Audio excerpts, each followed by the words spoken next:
Hey guys, I think there were a couple of people that were watching. Don't see anybody in the chat just yet, but that happens from time to time. Um, but I hope everybody can hear me okay. If anybody is able to chat, let me know if you can hear me good.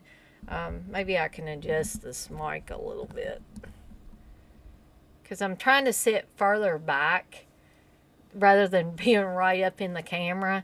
But then I got worried that you guys might not be able to hear me as well because I'm not right you know, up to the microphone almost.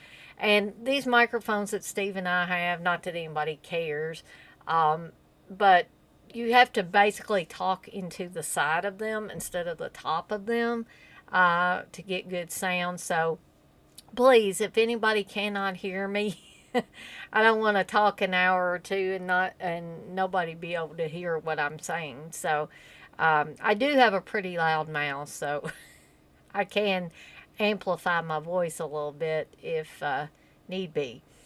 Um, but you'll notice that my voice may come and go as I'm doing this. I seem to have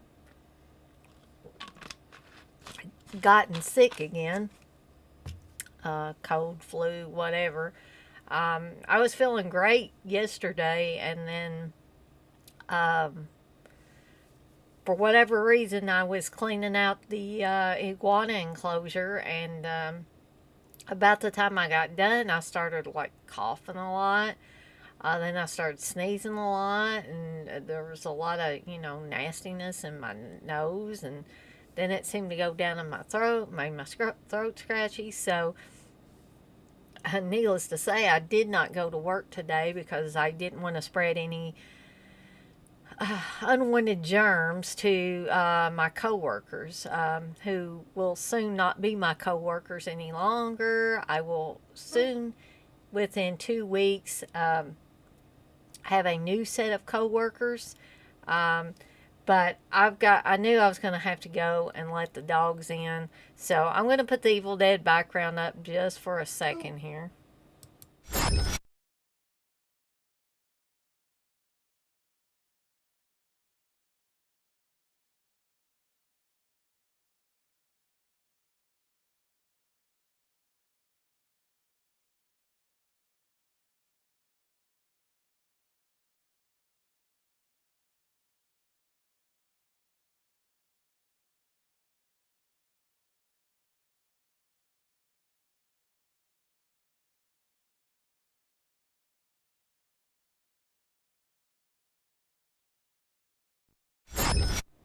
Okay, I'm back, but I know Reggie's going to want to come in. Usually, after I get sit back down, he wants to come back in again. So um, I'm trying to adjust this where, for some reason, when I'm sitting in front of it, it kind of makes a shadow on whatever picture I've got there. So you guys may not care, but I did think it was a cute picture. So, um, but as I was saying, before Brandon wanted to come in, I soon, within 2 weeks, will be having a new set of coworkers because I did call Stockyards Bank and Trust today.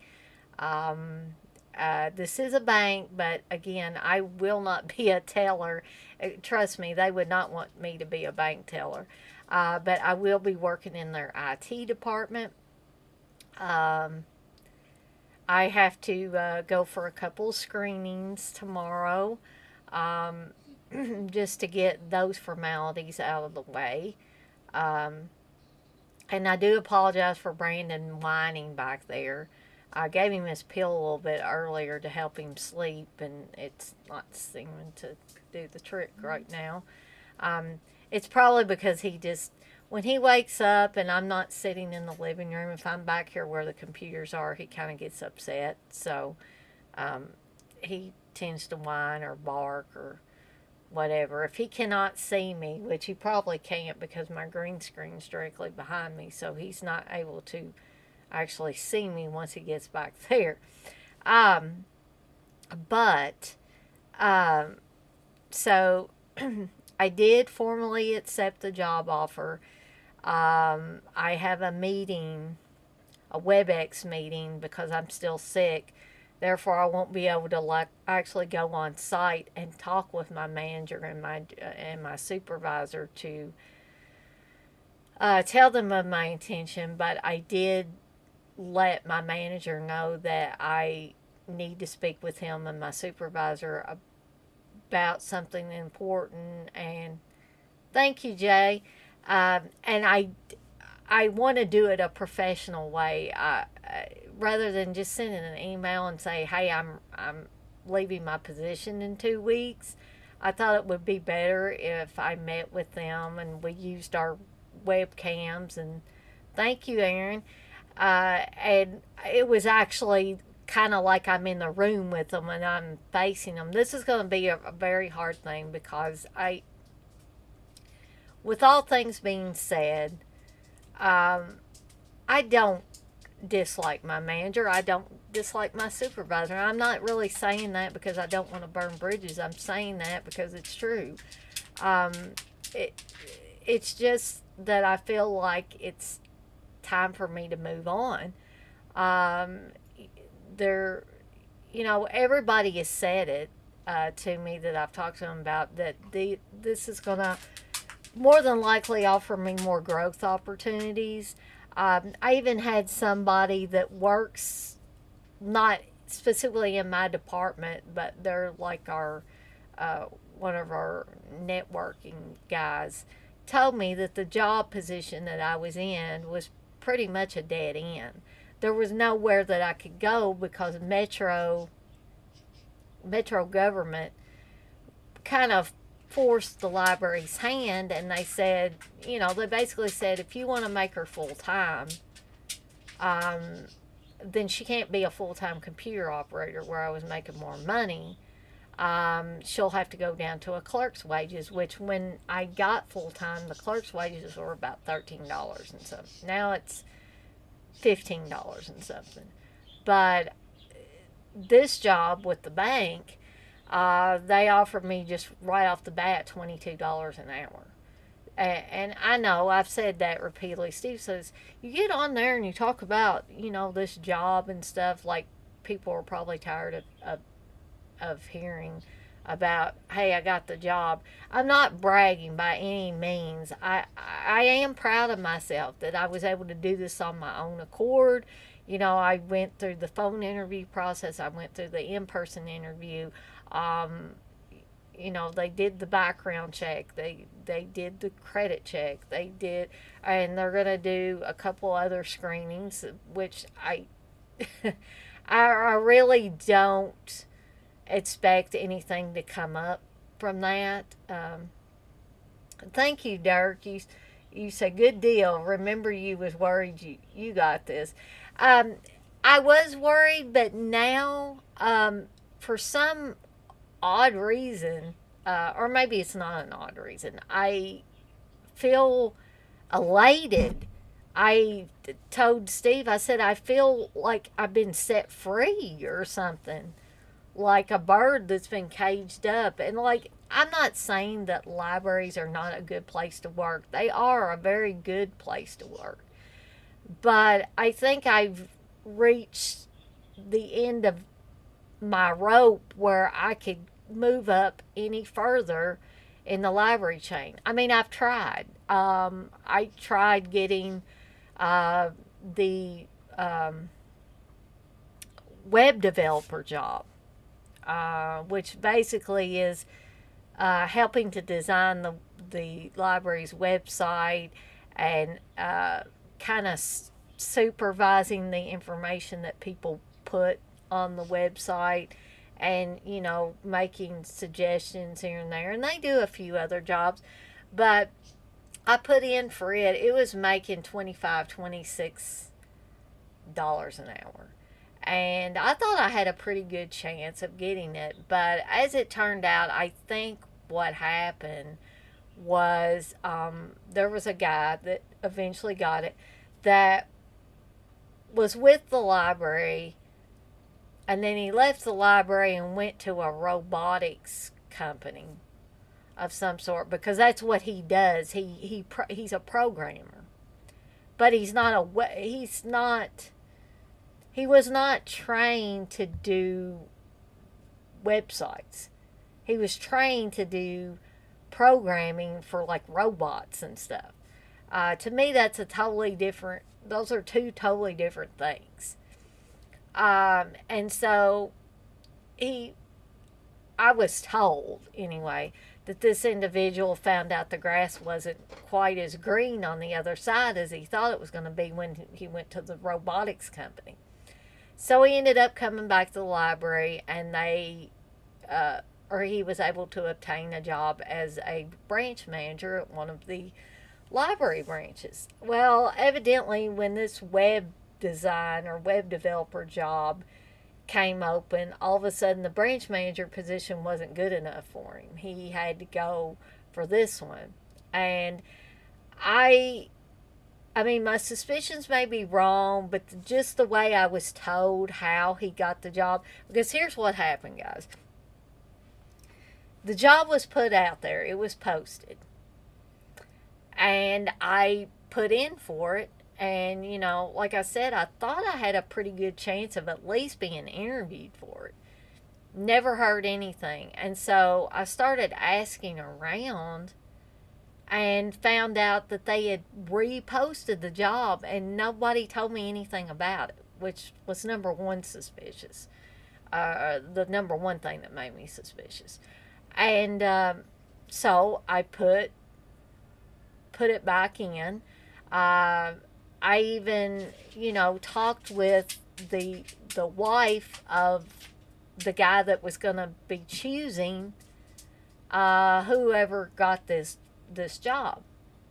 And she and I were pretty good friends, and I know, you can't expect to be good friends with somebody and get a job. That was not what I thought, but she knew that I was good at what I did, and she offered to put in a good word for me. But I don't think any amount of good words put in for me was going to work, because I think somehow somebody promised this guy this job when it came open.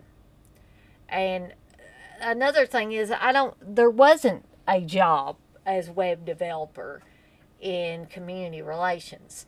And all of a sudden there was.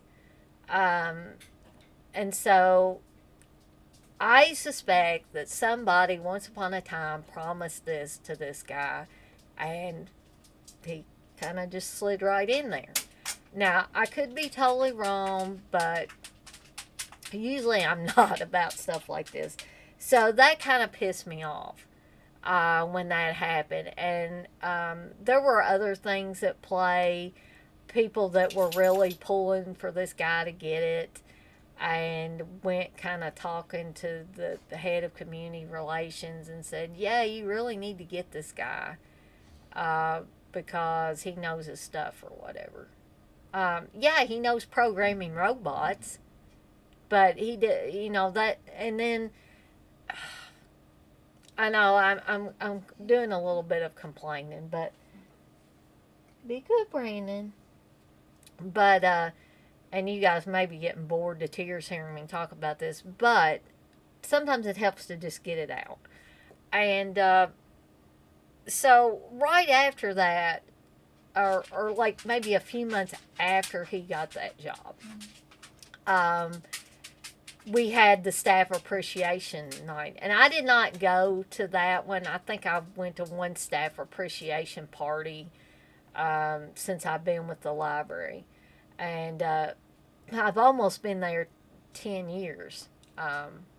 If I stayed till 2023, I would have been there 10 years. But they give awards for that. And, like, it was,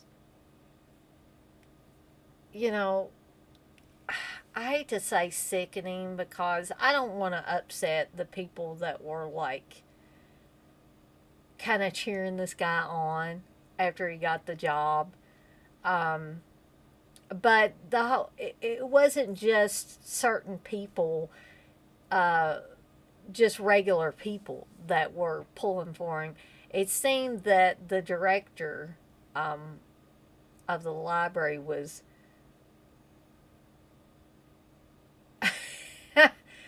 Wes, you say, how come I never wore a Dead Pit shirt on a stream? Are you ashamed of your buddies? No, I am definitely not.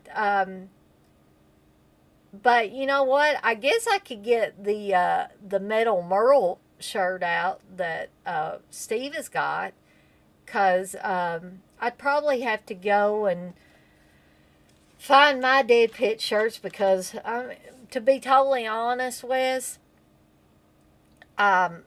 Steve has, like, I'm not trying to make Steve sound like an asshole. I'm really not. But he has made me shift so much of my stuff, including clothing, out to the garage in totes. And then if I want to go find something, I got to go sort through those totes. And he's just kept making me put stuff out there and put stuff out there, put stuff out there. And he gets to bring more stuff back in. And I told him he's got too many shirts in here. Like, they fall over. I fold them and put them in neat stacks in the wardrobe. And the next thing you know, they're falling all over the place, because Steve does the man thing of where he pulls one shirt off the bottom instead of taking some off the stack so you can get to ones on the bottom. And guys, please don't take offense if you're not a guy that does that. But I know my dad's like that. And a lot of other guys I know are like that. That doesn't mean that every guy's like that, but when multiple guys do that, I tend to call it a guy thing. But yeah, but to finish up this thing about the job I didn't get within the library, I'm not trying to make everybody sound like jerks. I'm not, because they might go back and look at this video, and I don't want anybody to feel bad. But I don't know what, it just bothered me. The whole thing bothered me. And then at the staff appreciation party, they sang the Gilligan's Island song for him and gave him, like, and they put his name in there instead of, like, Gilligan or whatever. And they gave him the innovative award, and he hadn't even had that position very long, and all of a sudden they're giving him the innovation award or inspiration award, something like that. I don't even remember.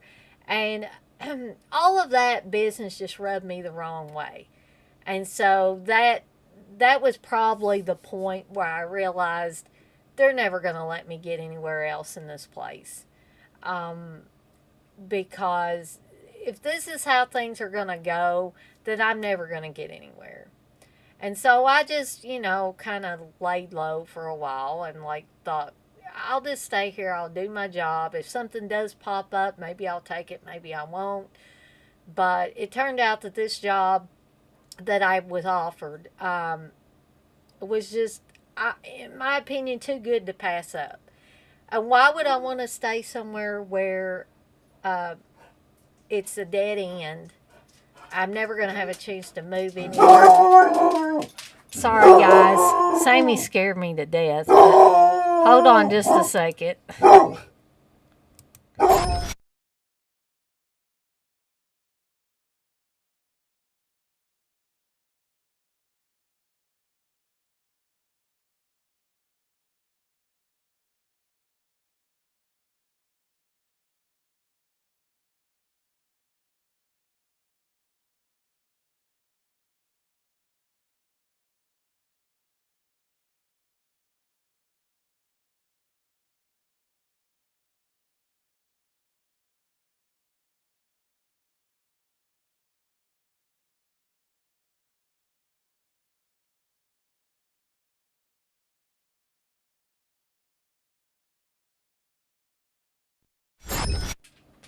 Okay, guys. I am so sorry.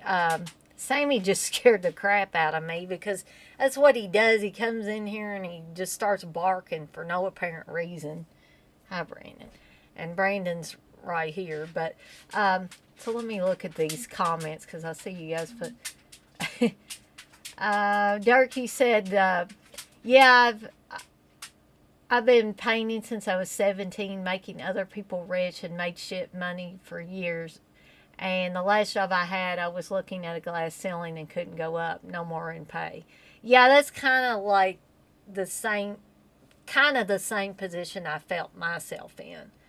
Um, was it don't take much to make Steve look like an asshole. No, I'm just saying I don't want to make him look like he's an asshole because he's really not. He makes me aggravated sometimes, but that doesn't mean that he's an asshole necessarily. Durkee said, until 4 years ago, I got 3 side jobs at once and got my LLC with the money. Life's been better ever since. Yeah, I mean, sometimes I guess we just got to take that plunge, and in the end, it ends up being better for us all the way around. You say at the end of the day, know what you're worth, and don't accept anything less. That is a perfect statement, Dirk. It's perfect. Um, what she said, did you stand up and tell him he hasn't innovated shit? You're talking about the guy that got the job that I wanted? Um, no, I did not. One, because I wasn't there at the staff appreciation party that time. And two, I wouldn't have done anything like that anyway. Um, and I know it sounds like I'm being a sore loser about the whole thing, but that was just one of the nails in the coffin. There have been several others since then. Um, it's just, and then it just finally just came to a head because I hope to goodness my direct supervisor doesn't see this, but I'll just be totally honest. Um, she's micromanaging the shit out of everything, and um, I'm not going to speak for anybody else, but some of the stuff she's come up with in the last month or two, maybe 3 months, is just driving me batty. And that's not ultimately why I'm leaving. I don't want anybody to get that impression. That's just one of those things. The stuff just keeps building and building and building until you see that opportunity, that door starts opening, and you want to run and grab it before it closes again. And that's, what I had to do. Uh, Jay is saying not everyone can be innovators like the Dead Pit crew, but they shouldn't get awards for it. Well, I'm not against anybody getting an award. What I was upset over was the fact that the guy hadn't even been, the position was just created. And then he just had it for not very long at all. I mean, maybe 3 months at best, if it was that much. And you're already going to give him an innovative award, like saying, "Oh, you're so inspiring, you're so innovative." Like how the hell do they know he hasn't even been in the position that long? Um, um, oh, Curly Jaws, you want to know what I thought of X? Well, I did talk about this before. I think on Steve's stream. Uh, I will say that I liked it. Um, I was kind of going in there blindly, but that's the way I wanted to go in there because I stayed away from any and all reviews. I didn't watch any video reviews. I did not read anything. I didn't mind if somebody just flat out told me it was good or they thought it was good. That was fine. But I didn't want to know anything about major plot points or anything like that. Um, and I don't want to give anything away in here for anybody that hasn't seen it yet, but I enjoyed it. There were, I knew that there was going to be stuff about the adult film industry, the fact that these young people were making a porno. Um, there were a couple of scenes I think they maybe could have cut back on. a little bit. I mean, I think we all got the idea they were making a porn. But other than that, I thought the movie was well made. I thought Ty West did a good job with it. Um, and I liked a lot of the setup. I liked the kills in it. I heard somebody on uh, talking about it after I watched it. I just wanted to see what maybe a woman's perspective was on it, other than my own perspective. And I was hearing things like they didn't like how it was seeming like they were making it gross for elderly people or older people to be having sex, and because they would be old like that, at some point if they live long enough. But like that was the furthest thing from my mind. It's like I know I'm going to get old, much older too, if I live long enough. But I mean, that one scene in the movie was kind of gross. I'm sorry. It was just. I mean, I can't. There's. I'm not gonna split hairs about it or anything like that, but I don't see why that for this person. I don't know why that was a talking point. I don't know if they were trying to, like, say from a woman's perspective and like then say that and so that people would think of her more positively. I don't know. But I just didn't feel like that. I mean, the scene in question was kind of gross. I mean, it's like, okay, it's like when you're, everybody's younger than their parents, of course. And, like, do you like to think about your parents having sex? I don't. I didn't even want to think about them having sex when they were in their 30s and 40s. Now they're in their 60s. I still don't want to think about it. Um, you know, it, I mean, I don't even want to think about myself having sex. You know what I mean? It's like so I didn't really understand that, but I kind of got a woman's perspective on it, or one woman's perspective on it. Um, Curly Dodgy says that you thought it was a classic 10 out of 10. Uh, I would almost be willing to give it a 10 out of 10, but I think I'm going to go a little bit lower and give it a 9 out of 10. Um, Dirk, you say X is solid. I give it a 7 out of 10. Huge nods to Hooper, but at the same time, it was its own original film. I completely agree with that, Dirk. I know what a lot of people said. There were a lot of like nods to Texas Chainsaw Massacre, but I saw some nods to Texas Chainsaw Massacre, but I also saw some nods to Eaten Alive, which was another Hooper film.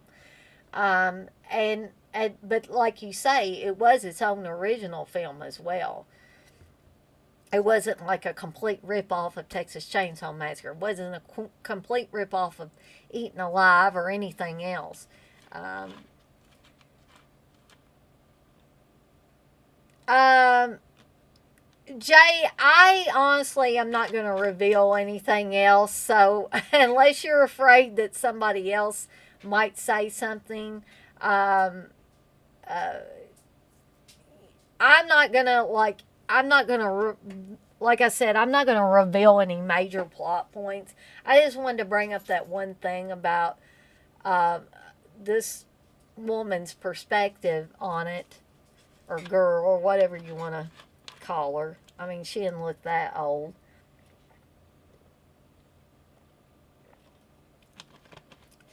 Darky say, on another note, I'm watching the Turbine release 4K of TCM. Is awesome and has Dolby Atmos HDR10. Damn, I gotta get that, Dirk. I mean, do you know if there are any copies available anywhere where I could get it? I have a notification set or for Diabolic DVD to notify me when they got more in, and I haven't got a notification yet. So, um, but if you know where I could get it, I'm getting paid again in a few days, so that might be something I want to pick up. Oh, Curly Jaws, you say, was it brutal? And hold on, guys. I am so sorry. Sammy is going to wake Steve up.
Sorry, guys. Like, this happens just about every time. Sometimes I'm lucky and it doesn't happen, but as many of you know Steve, the ones that know Steve pretty well, know that he goes to bed way before anybody else normally would go to bed. And if he gets woken up after he's dozed off, he gets really angry. So I try to keep these dogs quiet, but they will not behave when I'm trying to do these live streams. And so that's unfortunately why I have to get on and off of here so many times. Um, but yeah, so Curly Jaws, some parts of it were brutal. Jay, you say embrace the disgusting absurdity of human sexuality. I'd put that one on a shirt, Jay, but that one might be too long. Um, Ben, you said X is good. I agree. Dirk, you say, I don't know, but I'll see what I can find. Yeah, you can just let me know anytime. You know me, I'll probably be doing one of these live streams here again soon. Um, you know who's not in here tonight? But they may be watching. I think I missed one of your chat messages up here. Dirk, you say, yeah, I hear that. Can't stand someone over me. It's different when you don't know the job, but when you're experienced, they should just move around. Some people just have to power trip. Yeah, unfortunately. Or they get promised things, like I think was in this case, and um, nobody knows but these few interior people that it even like it ever was promised to them.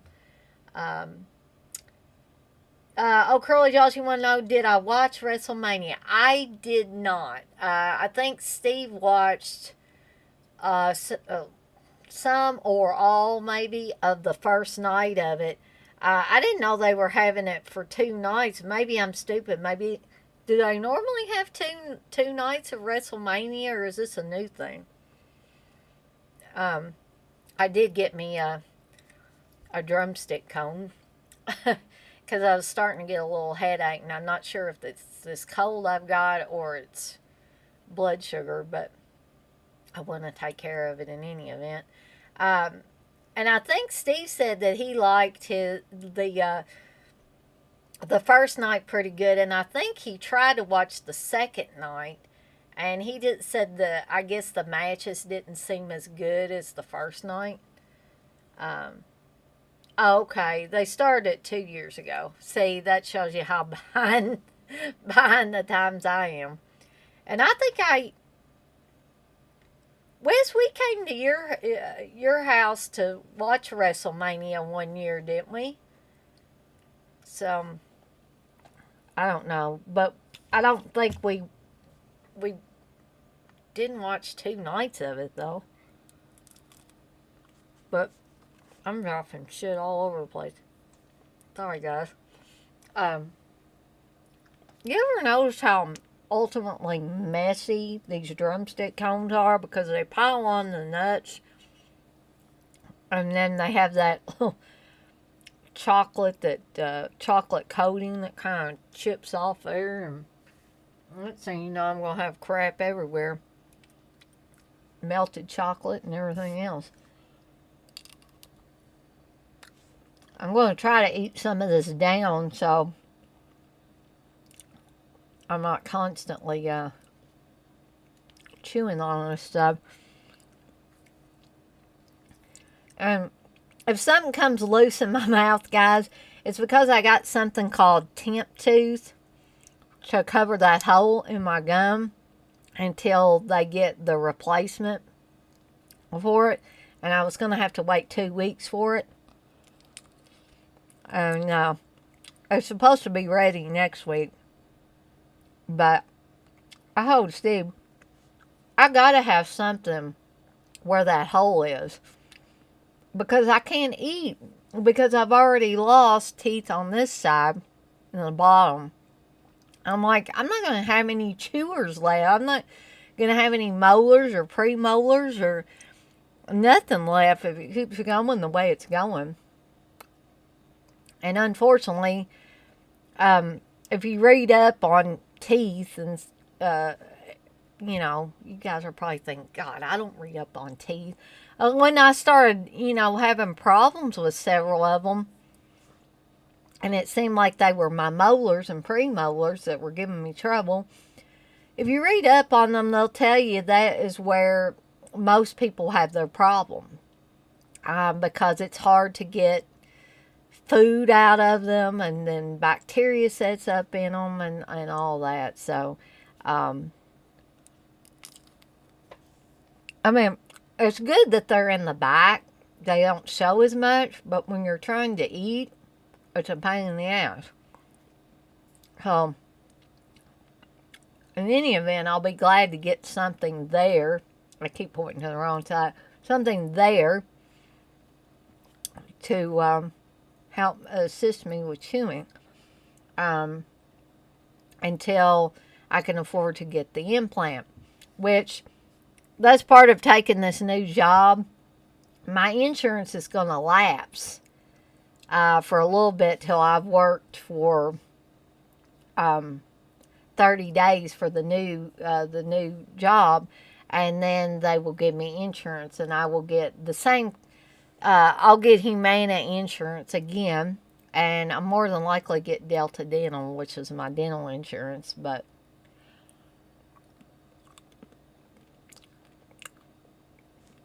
if y'all want to talk about anything else, I'm kind of just rambling on here. But Steve said, "You're not going to do a live stream tonight, are you?" And I said, "Oh, I might." And he said, "But you're sick, aren't you?" He said you didn't feel good, and I don't. I mean, I'll be perfectly honest, but I told him, I said, I think I can sit back there at my computer on my camera. And he said, and talk. Yeah, I said, and talk. That's what. That's pretty much what you do on a live stream is talk. Uh, oh, Curly Jaws, you say, how would you rank the Friday the 13th franchise?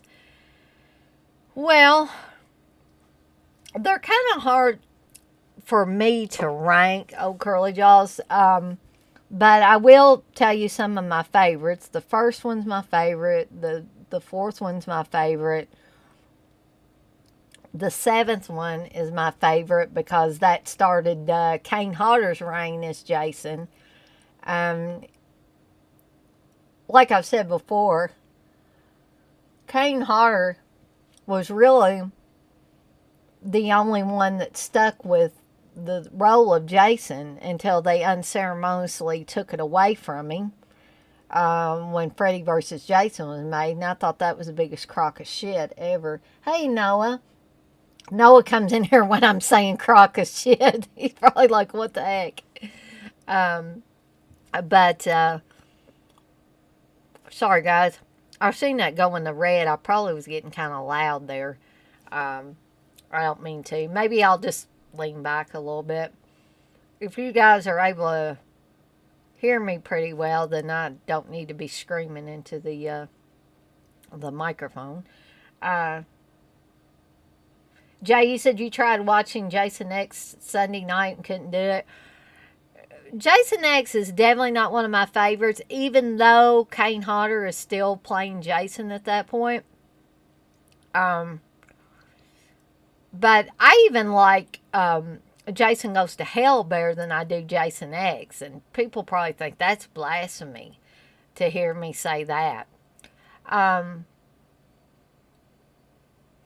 Now, part 3, the problem I have with part 3 doesn't have anything, I got chocolate all over my hand. It doesn't have anything to do with Steve Miner. He directed it. He was awesome at directing it. My problem with that movie is, I have 2 words for you. Dana Kimmel. That's the big problem I got with that, with part 3. I enjoyed watching it in 3D.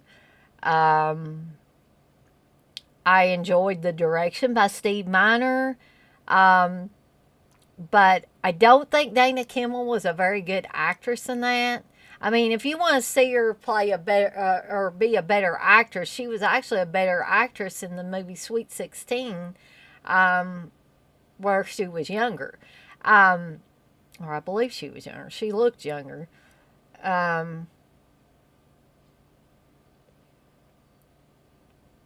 No, you say, I know it sucks that Kane wasn't in Freddy vs. Jason, but I do like Ken Kersinger. He's a nice dude.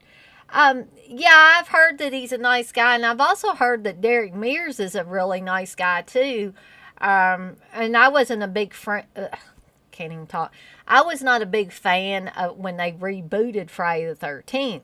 But a little bit later, I watched it with Steve when he wanted to watch it again. I think we did a commentary for it, but I'm thinking for whatever reason we didn't release that commentary. God, I don't know what going here.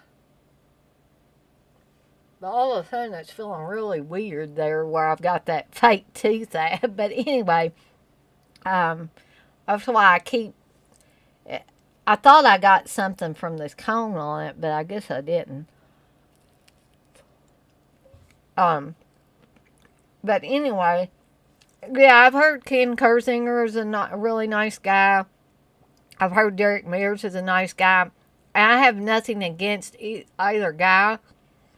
I just wish they hadn't unceremoniously give Kane Hodder the shaft. You know, on that deal. Let's see. Oh, Curly Jaws, you say, in my opinion, here are the best ones. Friday 13th Part 8, Jason X, Jason Goes to Hell, Freddy vs. Jason in 2009. And the worst one is Part 4. That one is horrible.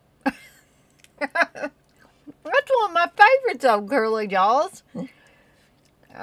What makes that one horrible, old Curly Jaws? I'm just curious. I know you said the best thing about part 3 is Richard Brooker. His physical performance is off the chain.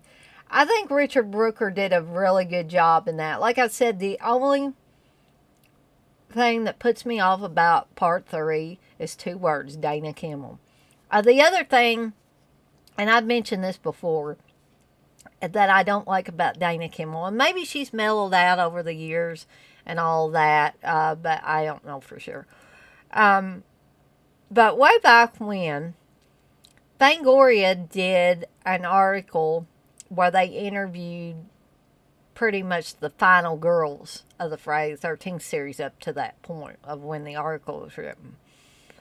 And I think they talked to Amy Steele and Adrienne King and Dana Kimmel. I think Laura Park Lincoln. And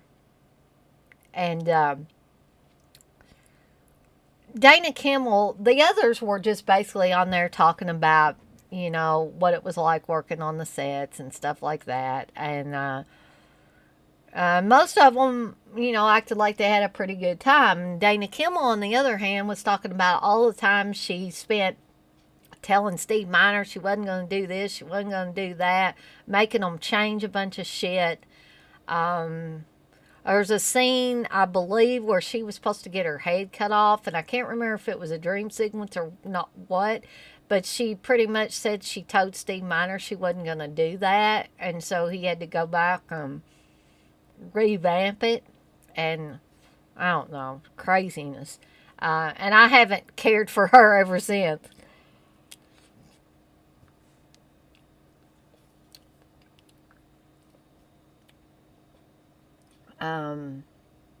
Let's see. Dirk, you say, I can watch all of the Friday the 13th franchise. In my opinion, after 7, I'm not as excited. Yeah, that's kind of like how I am, Dirk. Oh, Curly Jaws, you said, having a kid kill Jason was probably the worst thing they could have done to Jason. Yeah, but wouldn't you agree, oh, Curly Jaws, that that's an awesome kill? And keep in mind, he didn't really kill Jason, because by part 6, Jason was back again. So, I take that into, or put that in the equation too. Dark, you say part 4 is my favorite. Ted White and Corey Feldman, and really the whole cast is great. And Jason was scary as hell in that one. Yeah, I mean, he was creepy in some of the others, but I don't know. There was something about, when Ted White was a stuntman, but like Kane Hodder, who's also a stuntman, I think he added his own spin on it. So it made it a little bit better than just sticking just anybody in the suit, or in the mask, rather.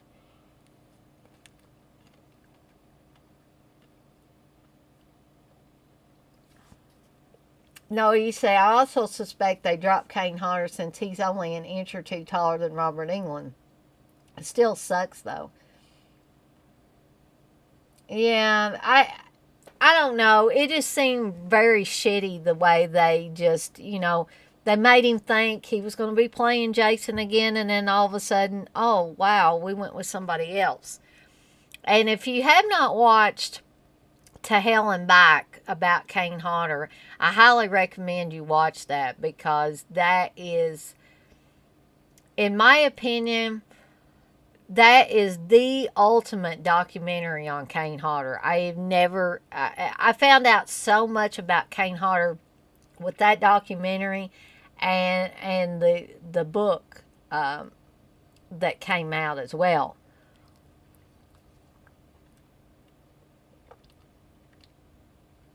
Darky say, oh, Curly, it made sense though the way it was done. Yeah, I could see that, Dirk. Early, oh, Curly Jaws, you say, which Nightmare on Elm Street is your favorite and least favorite? In my opinion, the best Nightmare on Elm Street is the remake from 2010. Jackie Earl Haley did an amazing New Nightmare was garbage. Okay. Now, the first one will always be my favorite in that series, and this is why. And I'm sure you've heard other people say that. Freddy was scary then. And he pretty much stayed scary until maybe between 3 and 4. He was starting to get more and more comedic. But when he was at his scariest was 1 and 2. Um, and well, I figured out what. Guys, I have made a complete mess here. Hold on, I will be back. This time it's not the dog's problem.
Okay, hopefully this is the last time I'll have to leave while this live stream is going on.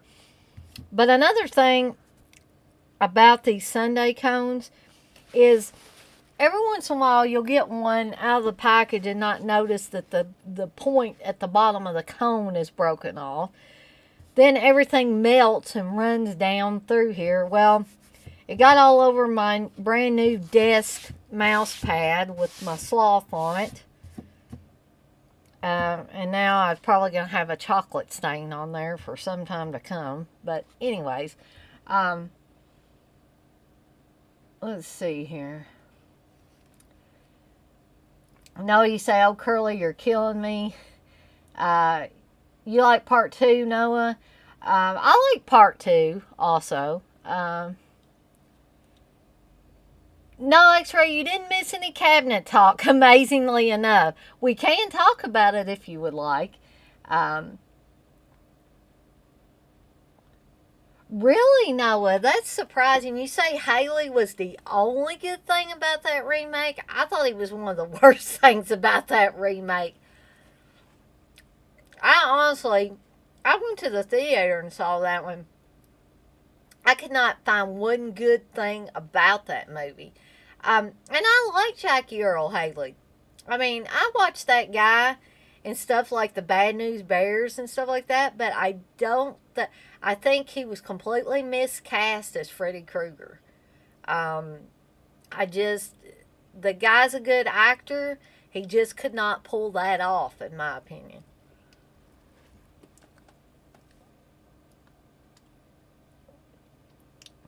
Dark, you say Dream Warriors is my favorite, but the original scared the shit out of me and my whole block. I remember in '84, kids didn't want to go to sleep after seeing it. You know, my cousin Jed, the one I've talked about, is a huge horror fan like me. We used to watch movies together all the time.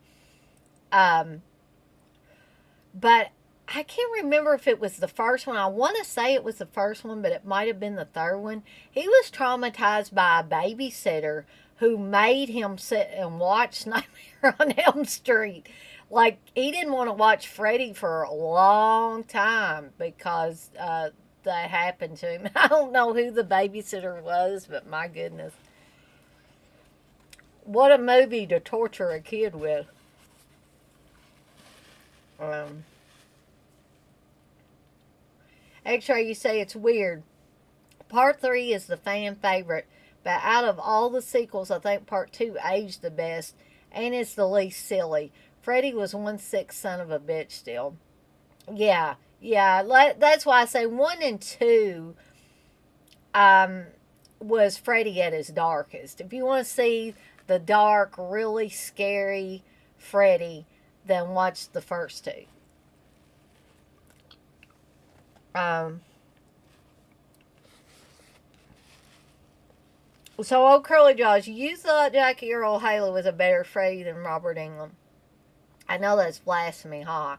Well, I'm not going to say it's blasphemy in here because I tell you guys, you can come in here and you can talk about any old thing you want to. And I respect everybody's opinion. I mean, I give mine, you guys give yours. Um, and we all laugh and have fun. And like I always say, to each his own. So, um, I'm not going to say I won't tell you why I disagree with that. But you're still entitled to your own opinion. I'm not going to put anybody down for it. I may kid you about it, but I'm certainly not going to put you down for it. X-Ray, you say they should have went with Billy Bong Thornton for the remake. um, Dirk, you say Haley was fine. It's hard for any actor to step into those big England shoes. Yeah, that too, Dirk. But like, am I the only one in here that thought he was miscast as Freddy Krueger? I mean Jackie Earl Haley. I mean, because like I said, I saw him in the Bad News Bears. I saw him in Breaking Away. I mean, he was great in those movies. I just, I mean, I don't even think I could have visualized him as Freddy Krueger, even if I never saw Robert Englund playing. I know that's making a bold statement, but I really don't. I think Robert Englund was meant for that role, um, and the and I'm not saying this to put Kane Hodder down or anybody else that's played Jason, but Freddy talked, and he talked from the beginning.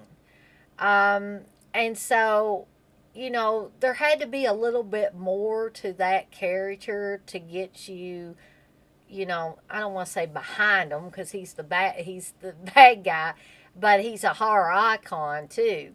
Um, and I love the Jason character from Friday the 13th. I love the way Kane Hodder took it one step further. But I think it takes more than just head movements and a certain way you move your body and stuff like that to be Freddy. And I think Kane Hodder would agree with that as well, or any of the other guys that have played Jason over the years. Um, but And I think you got to have the right kind of actor for that role. Let's see. Dirk, you say, I think Kevin Bacon could have done that the remake for sure.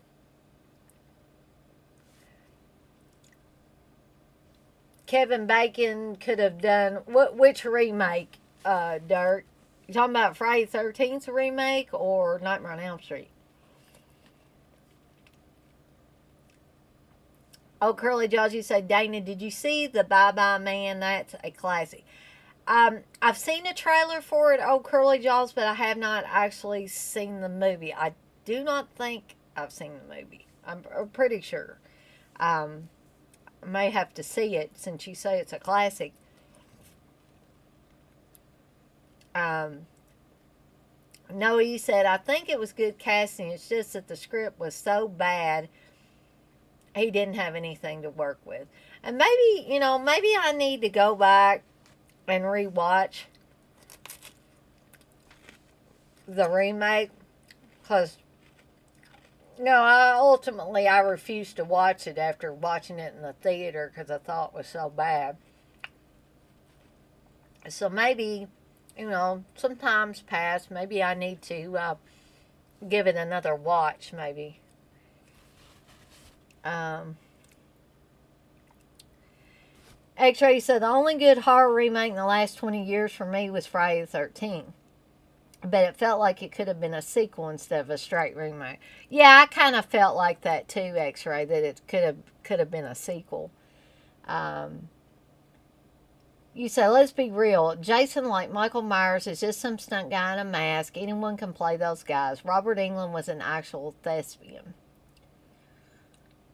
Did y'all see Robert Englund in, oh shoot, in Dead and Buried? I thought he did an excellent job in Dead and Buried as well.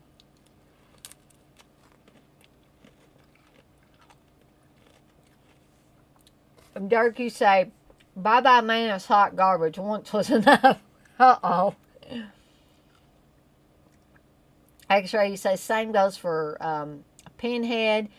Doug Bradley immortalized the role. Exactly. Oh, okay. Nightmare? That's interesting. That's very interesting, Dirk. I'm trying to visualize him in that. You say Freddie didn't say a whole lot in the original. That's what made it great. He didn't, but when he did say something, it stuck with you. He wasn't a little chatterbox or anything. Uh, Jay, you say thankful Curly Jaws live somewhere where they don't persecute heretics. Um, oh yes, no, I thought that was a great part for Robert Englund in Urban Legend. He really he took that role, I think, and made it his own. I mean, it wasn't the part of Wexler wasn't a huge part, but I think it's part of what makes me love that movie. Oh yeah, Willie the Visitor, exactly. I need to go back and revisit V because I remember that uh, movie when it came out on TV scared the crap out of me. Especially when the aliens pulled their faces off and they were lizard people. It's like and they had thought the people of Earth thought the visitors were kind people and stuff, and nope, they were not.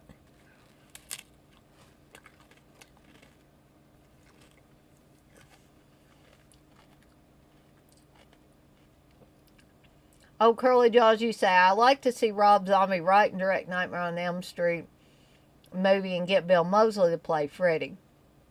Now, Bill Moseley might actually be a good choice, but here's the problem I have with Rob Zombie. And I've said this before, but I'll say it again. Rob Zombie, I like most, well, I like the early stuff that Rob Zombie did on his own, like House of a Thousand Corpses, Devil's Rejects, but I didn't like. I didn't like Lords of Salem. I didn't like. What was the one?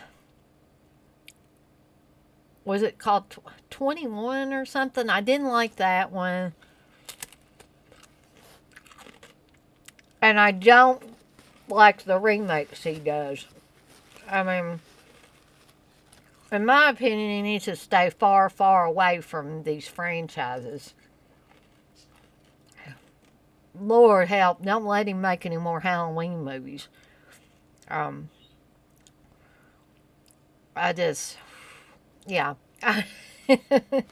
But I know. Oh, 31, yeah. 21, 31. I was close. I was 10 off. Um,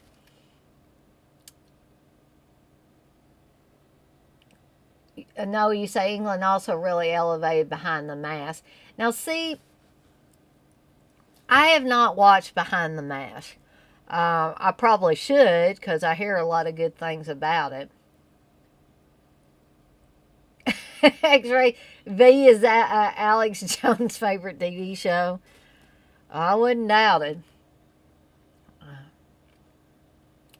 You say, oh, Curly Jones, you said 31 and I liked it. But you didn't like Lords of Salem, did you, oh, Curly Jaws? I was thinking you said you didn't like that one. Um, oh, God. Rob Zombie should remake Motel Hell, Sherry Moon as Ida. That's hilarious. Well, yeah, now that X-Ray brought that up, a remake of Motel Hell with Rob Zombie at the helm doesn't actually doesn't sound too bad. X-Ray say 31 was the worst turd zombie ever shat out. 3 from Hell was just unnecessary and insulting. Yeah, that's pretty. I don't know. I just sat there kind of numb when 3 from Hell was on. But Steve was, he was verbal about it. He didn't like it at all.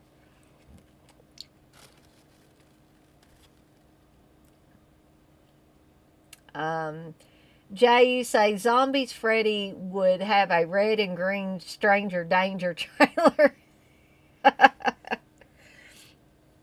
And John, you said, what's up? Behind the Mask is awesome.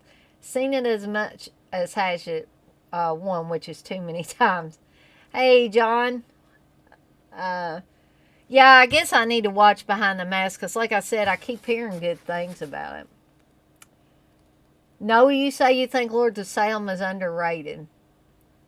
I don't know. I kept trying and trying to get something out of that movie, and I never did, unfortunately. And when it got to the masturbating priest or monks or whatever the heck they were, I was like, okay, I just not sure where exactly this is going. Oh, Curly Georgie said Lords of Salem was awful. I tried rewatching it. See, I haven't tried rewatching it, but maybe I should. X-Ray, you said Skin Deep was like what Rob Zombie thinks he's making. Now, see, I don't know. Maybe I need to give Skin Deep another try. I don't understand all the love for that movie. Didn't Gabe Bartalos do that, X-Ray? Didn't he direct that one? And I like Gabe Bartalos as far as his like special effects stuff.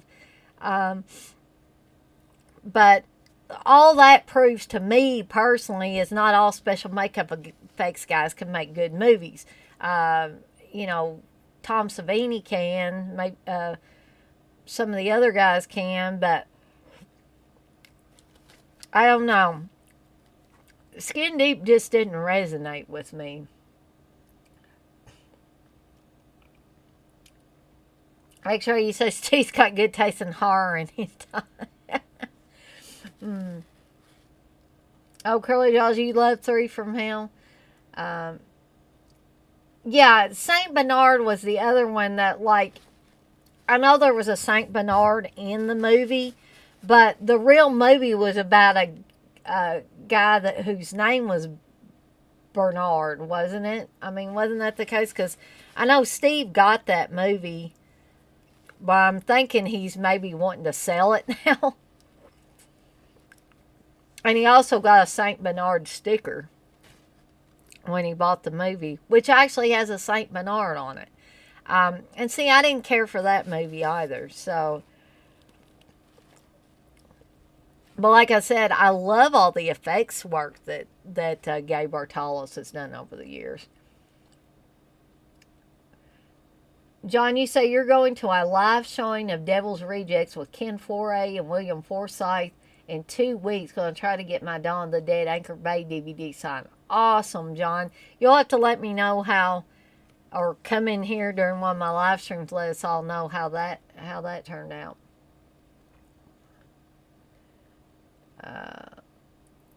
No, you say, ask, do you think they should ever make a Texas Chainsaw movie again? Okay, this is probably going to be a little bit controversial, what I'm going to say. But, in my opinion, now that Tobe Hooper is no longer with us, and honestly, I don't know if he was with us, if he would consider doing another Texas Chainsaw Massacre film. But I honestly don't think anybody should try to make any more Texas Chainsaw Massacre films. Because I mean, there were merits to like part 3, and there were merits to, in my opinion, of the Next Generation, just because that was so wacky and crazy, and had Matthew McConaughey and Renee Zellweger before they were big stars. And like I said, it's just so out there, even more out there than the other Texas Chainsaw Massacre films. But I always hold a special place in my heart for the original, first of all, and part 2. And then, 3 and 4. But then, I don't know, they started the remake train, and then, and then it, I don't know, the train went off the rails somewhere along the way. And I think they should just stop. I honestly think they should just stop.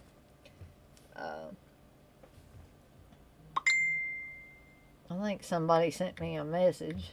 Don't know who. Oh.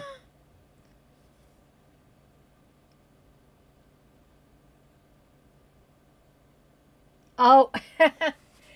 I got a message from Texas that he says his cell phone decided to take a swim, and he's got some problems with his Gmail.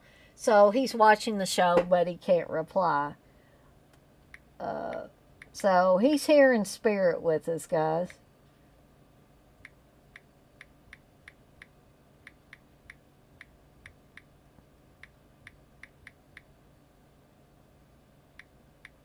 I'm just going to reply to him real quick.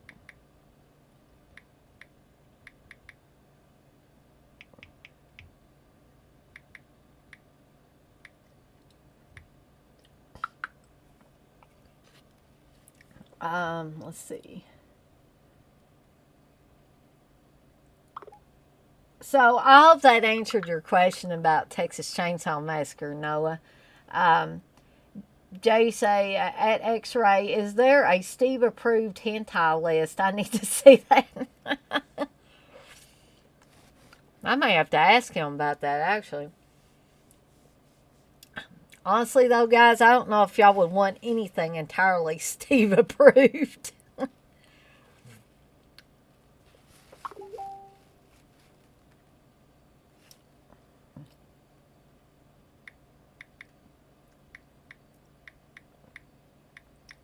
But since I know that Texas is listening or watching, I am gonna give him some information. I did get his Etsy order Texas, I'm going to hopefully be making your candles soon so I can get the order sent out to you. And thank you once again for making a purchase with me. I was just astounded because not only did I get your order in, but there was another guy in New Jersey who sent an order right before that. So, yeah, my Etsy shop seems to be taking off a little bit now. God, I'm really trying to finish this ice cream cone.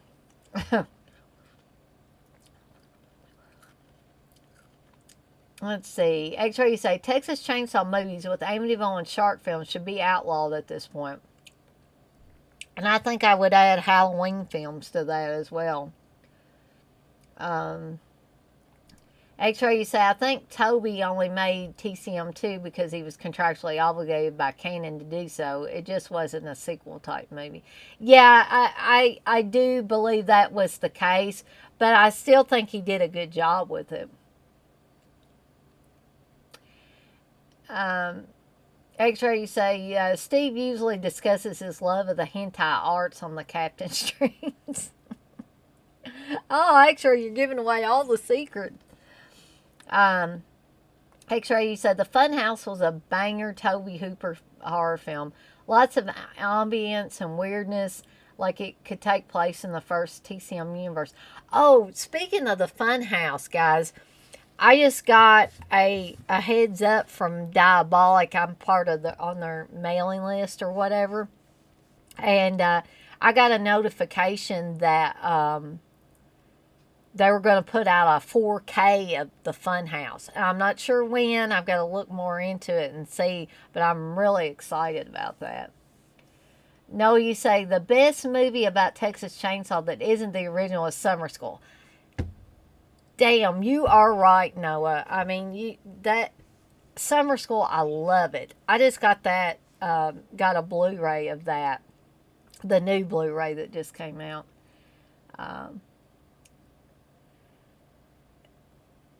John, you say, hey Dana, hope all is well. Thoughts on Behind the Mask, the rise of Leslie Vernon? Well, actually, I can't give you any thoughts, John, because I have not seen it. I was saying earlier I need to see it because a lot of people say good things about it. Actually, we got two Johns in here. We got John Grande and John Cressup, so I don't want to get anybody mixed up here. John, you say, John C., you say, we need more Jason films. It's long overdue for some Harry Manfredini music and crazy kills. Yes, I agree if they will do it correctly and not have all this bullshit stuff in the middle of it like the mess they've made of other franchises. X-Ray, you say you heard the novel of the Funhouse is very different. You know what? I didn't even realize there was a novel for that. I have novelizations of some of these movies, like April Fool's Day, and Halloween and stuff like that. I'd like to have that one, actually. Dirk, you say you're curious how Zombies and Monsters is going to be. I don't know. I just saw that he was doing that. I was like, eh. But that's just me. John C., you say, I love Texas Chainsaw Massacre 2 as much as 1. It's nostalgic for me. Just a wacky, fun film. I agree. John G., you say, do you think they'll release Inferno on 4K? That's the one I'm highly awaiting an announcement for. You know, I'm glad you brought that up because eventually I think most of this stuff is going to end up on 4K. It's just a matter of how long we're going to have to wait for these. Because I totally was not expecting the Funhouse to come out on 4K. Not this soon, anyway. X-Ray, you say, these companies should re-release novelizations of old cult films. I'm dying to get my hands on the Escape from New York novelization. Heard they expanded the universe and character backstories. That would be awesome too. You know what I hate that I missed out on? But when you're a kid and you don't have a job and you're like dependent on your parents to give you money here and there to get things, I saw the novelizations for some of the Friday the 13th films. And now it is very rare if you can find these novelizations now and be able to and find them affordable, I guess is the best way to put it. Um, Sorry, guys, I'm checking my phone here because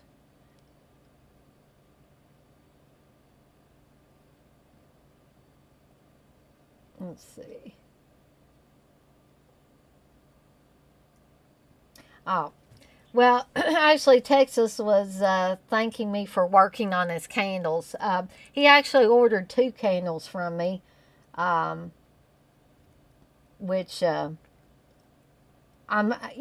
excited about. Like Steve laughs because he says this is my new hobby, and he's just wondering how long it's going to last. But he also didn't know that I was going to make the money that I made in like over the weekend even.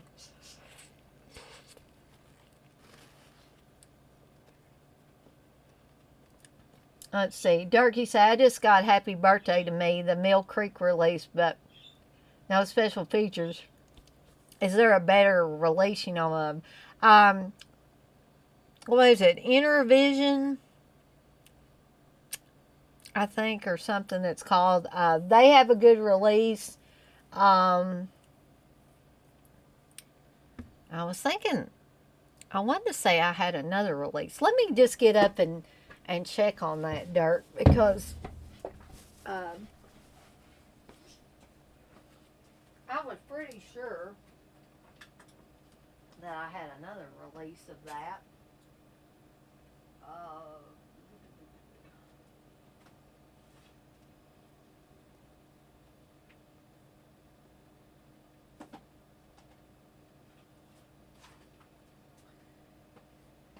Indicator, I'm sorry, Indicator was the company that the Indicator release, Dirk, is this one. And this is a limited dual format edition with special features.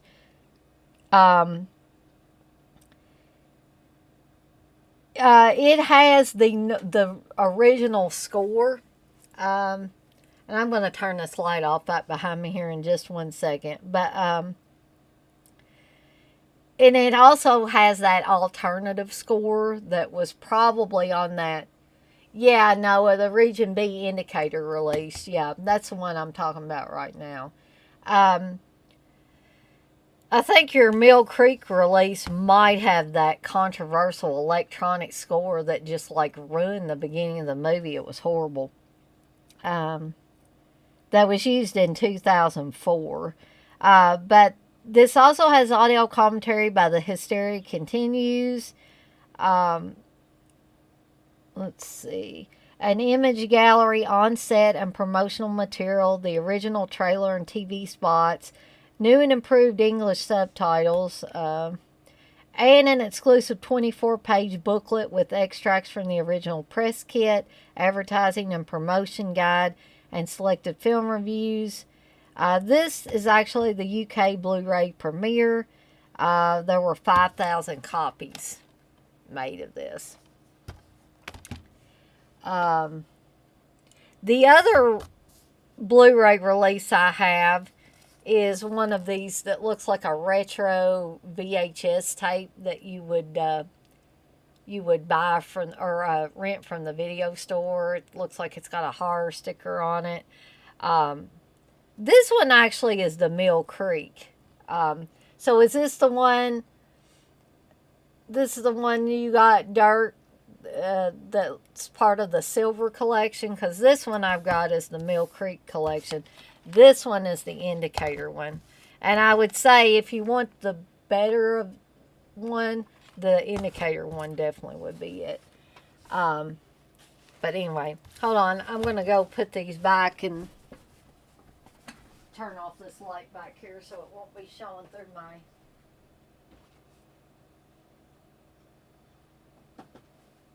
green screen there.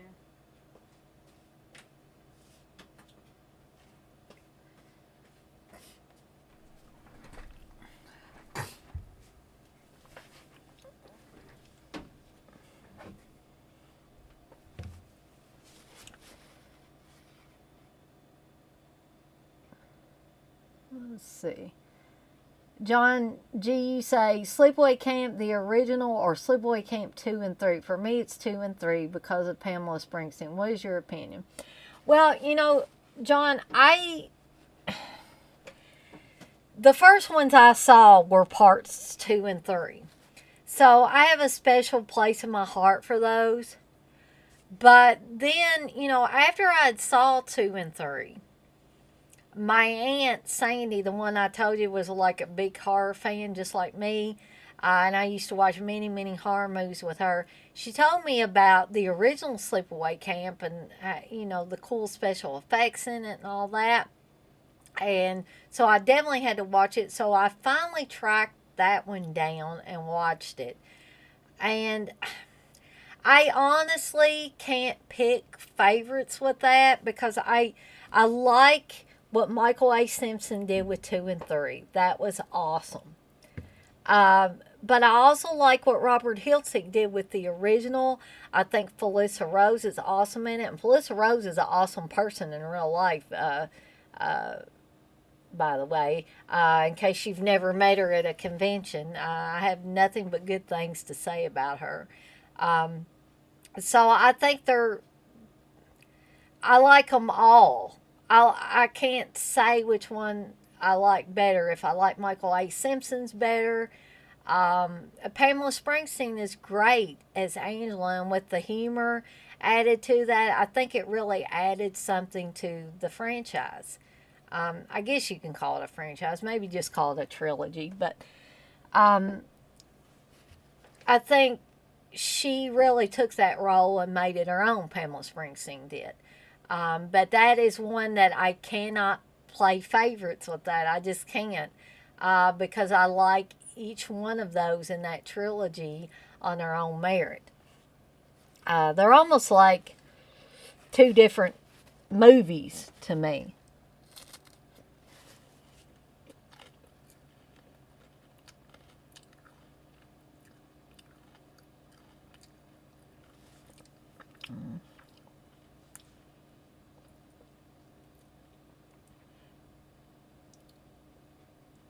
Yeah, that's some chick in front of a cake with candles. Yeah, that release is not good. Not good.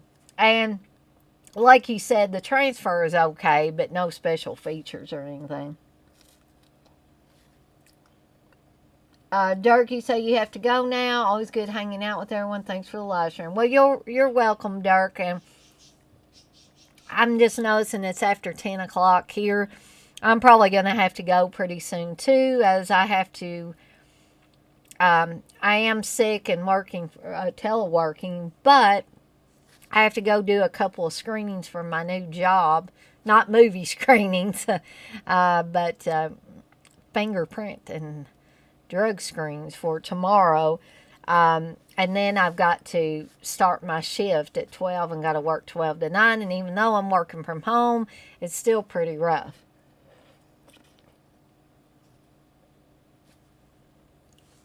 Okay, Dirk, you have a good night. And hopefully I'll see you next time I do one of these.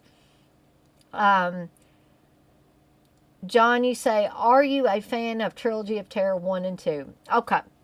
I love Trilogy of Terror, John. I absolutely love that movie. I think it is really well made anthology film. And damn, I love that Zuni fetish doll in the last story. So much so that I wanted to get my own, but now all I can find is the ones on eBay, and they're so expensive. they usually don't go under $300 or $350. And you can't get anybody to budge on them. So I told Steve, I said, I guess they don't want to sell them too bad. But here's the thing about part two. I told Steve that I wanted to watch it because I liked the first one so well. But I just wasn't wowed by the second one. I just would rather go back to the first one. It's kind of like, I don't know how many of y'all have seen Don't Look in the Basement. Or Don't Go in the Basement. I don't know. I wanted to say it was Don't Look in the Basement, but I could be wrong. That movie, in my opinion, is a creepy masterpiece.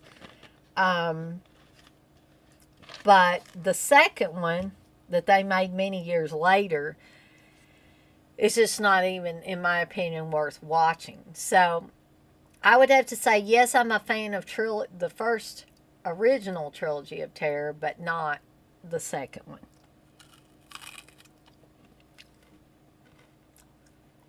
But I think we had a pretty good, we've had a pretty good conversation in here tonight.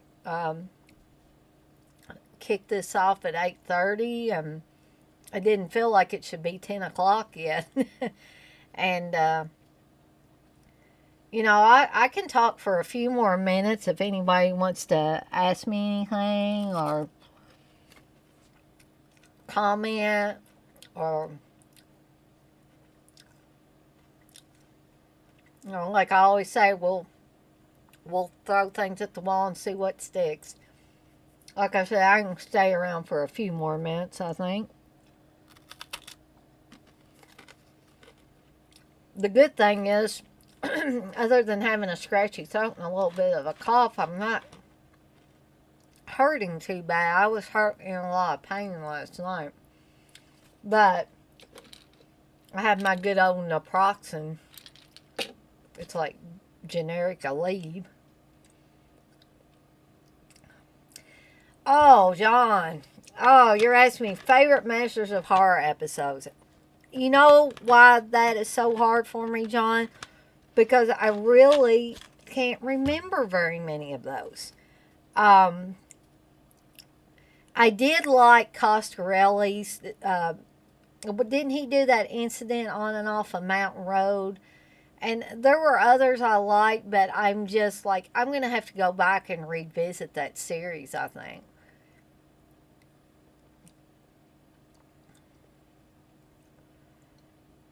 You say, I personally love Pick Me Up, Jennifer, The Fair-Haired Child, and Right to Die. I think I need to watch Jennifer because I think that's one that Steve likes. Did Argento do that one? Or am I thinking of another one? John C., you said Masters of Horror was the closest thing to Tales from the Crypt we ever got in the past 20 years. Yeah. And it's a shame that we don't really... Okay, this might sound like blasphemy to some people, but talking about horror anthology shows in the last few years, including American Horror Story, it's like, what happened to that format? Why is it so terrible now? And Steve would be saying, Dana, you're talking out your butt. Now, you don't know what you're talking about. You don't even sit down and watch those. Honestly, I tried to watch American Horror Story, and very few of the seasons that I even like. And everybody, well, not everybody, but some people were raving about how great American Horror Story was, and I'm like, it can't hold a candle to like things like Tales from the Crypt, Tales from the Dark Side, Twilight Zone from the 80s, even the, God bless the original Twilight Zone, Outer Limits, all that stuff. That was when horror anthology on TV was great. And then somewhere along the way, somebody got the big idea they was going to try to revive that format, and they shit all over it, basically, in my opinion. Let's see. Jennifer was Argento. Okay. No, he said Black Cat. Jeffrey Combs was amazing as Poe. See, I need to go back and watch that one because I'm a huge fan of Jeffrey Combs. And John, you say I have a few of them on Blu-ray. John G, you say yes, Jennifer was Argento. Okay. And John C, you say Mick Garris tried to keep it going, but I think they canceled it. Yeah. I think Mick Garris, people laugh at Mick Garris now because he's older and his hair's long and everything. And they say he looks like an old woman. But I think Mick Garris was one of the few people that has a true passion for the genre. One of the few left that's kind of like old school about it and stuff. That's probably why that show was so good. But see, they take off all the good stuff. Crap, they keep on forever.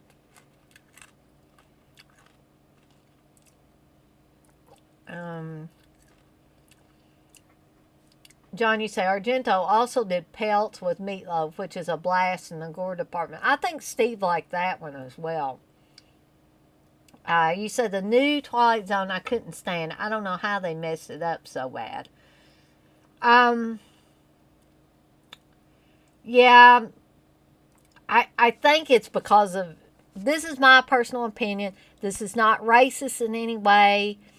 But I think it's because of who they got to direct it. Because I don't think this person has a true understanding of that format. And this has absolutely nothing to do with his race.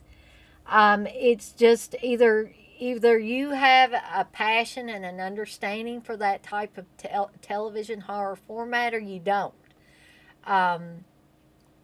And he could be purple for all I care. He just does not have a true understanding of what made that format work way back when.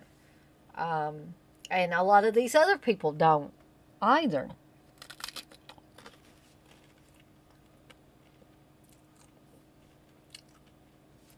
No, you said Joe Hill's script for the unproduced Tales from the Dark Side remake was excellent. I'd like to look at that script. That would be interesting. John, you say American Horror Story is written mostly by the people that made Glee, so that's probably why they never feel very horror-like. Oh, Lord.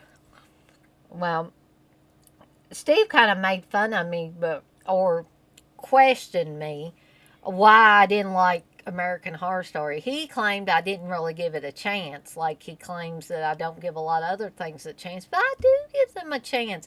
Everybody was, well, like I said, not everybody, but several people were raving about that show, about how scary it was and how, I guess, groundbreaking it was and all that. And I watched it and I'm like, I just don't get it. Jay, you said Masters of Horror was the last hurrah for 70s and 80s horror. I enjoyed it, but those days are gone. Yeah, sadly, Jay, I think they are. And if we want to, we want to feel that nostalgia again, we're going to have to go back to the old stuff. Noah, you say, problem with the new Twilight Zone was they tried to update old stories as opposed to telling new ones. I like Jordan Peele, but Twilight Zone was a huge misfire. Yeah, maybe he should have tried to do his own stuff instead of trying to redo those stories again. Jay, you said most American TV that comes after Lost and J.J. Abrams is all curious questions and no answers. I gave up on most of it. John, you say, totally agree, Dana. Very well said. Well, thank you, John. I forget which part I said that was very well said. Was it when I was talking about the Twilight Zone and Jordan Peele, or was it when I was talking about American Horror Story?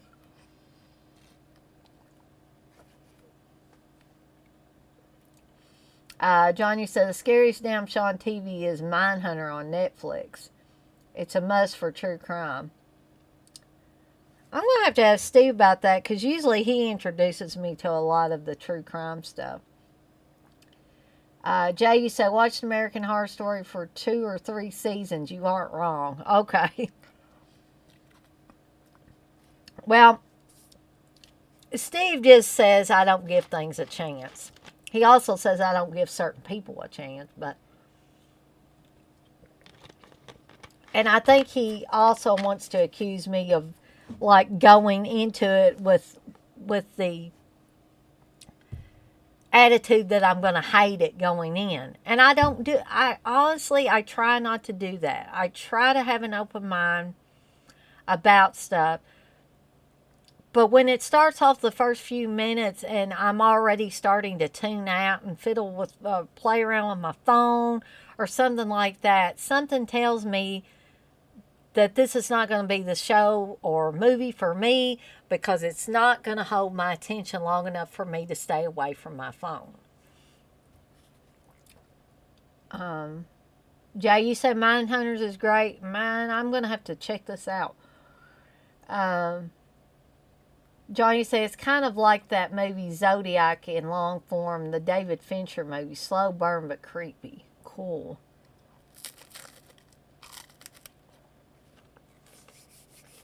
Y'all are actually giving me some new ideas for stuff to watch. No, he say, even if that's so, who says you have to give everything a chance? Some things just don't deserve a chance. That's true too, Noah. But I think Steve thinks I've just got this hate for... Sorry, I'm not meaning to like spit things out of the screen now. I think Steve thinks that I just naturally have a hate for all things new. That's not it. There have been several new things that I liked. I mean, I liked that X movie. I liked the Conjuring stuff. You know, I liked that Sinister movie that was made a few years back. I thought that was creepy, a really creepy movie with a lot of creepy imagery. The Insidious movies, the first Saw movie, before they went crazy and made a franchise out of it. The first one was really great. I mean, I don't hate something just because it's, you know, when it comes out new, I don't just automatically hate it. But I can usually tell in the first few minutes if I'm going to like it or not. Steve got terribly upset at me because I didn't like the Wolf Cop movie when it came out. But guys, I tried. Honestly tried. And like I said before, I've had, you know, I'm terrible at talking when I don't like something.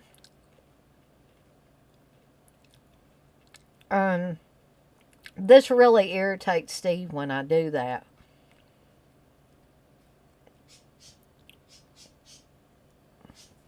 He doesn't like it when I talk during a movie that he's trying to watch. And I honestly, I don't mean to, but it's just a bad habit I have of doing that when I'm not interested in something. I just start talking and rambling, and kind of like I'm doing on here. But it's not because I dislike anything going on in here. I just talk and ramble sometimes. Jay, you say first season of True Detective, also fantastic. Definitely, I remember watching that with Steve.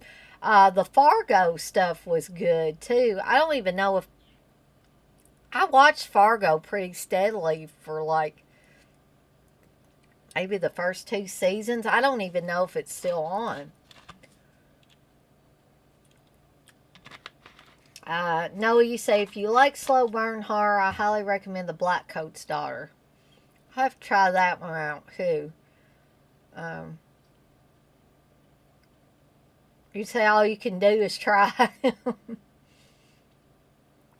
Johnny say, agreed, Jay. True Detective season 1 is the best season of TV that I've ever seen. Or it's up there.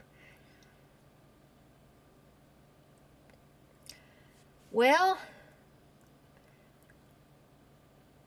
does anybody else have anything else they want to bring up before I get off here? Because, yeah, unfortunately, I really am going to have to get off here because in the next couple of minutes or so.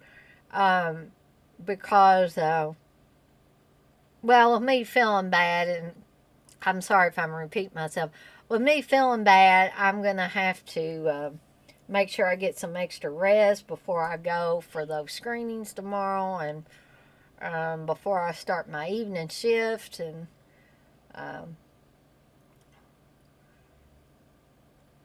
Jay, maybe that's what it is, but then probably Steve would just say, if I told him that, he'd probably say, well, I'm old and it doesn't bother me to watch this stuff. I find this stuff fun.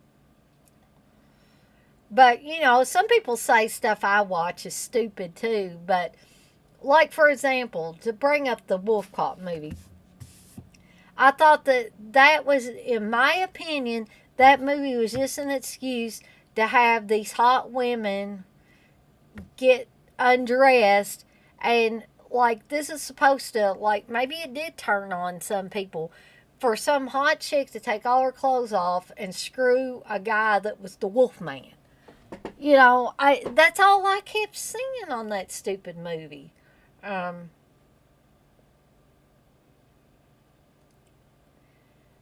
uh, Jay, you say, thanks, Dana. Do your best. Later, all. I'll see you next time, Jay.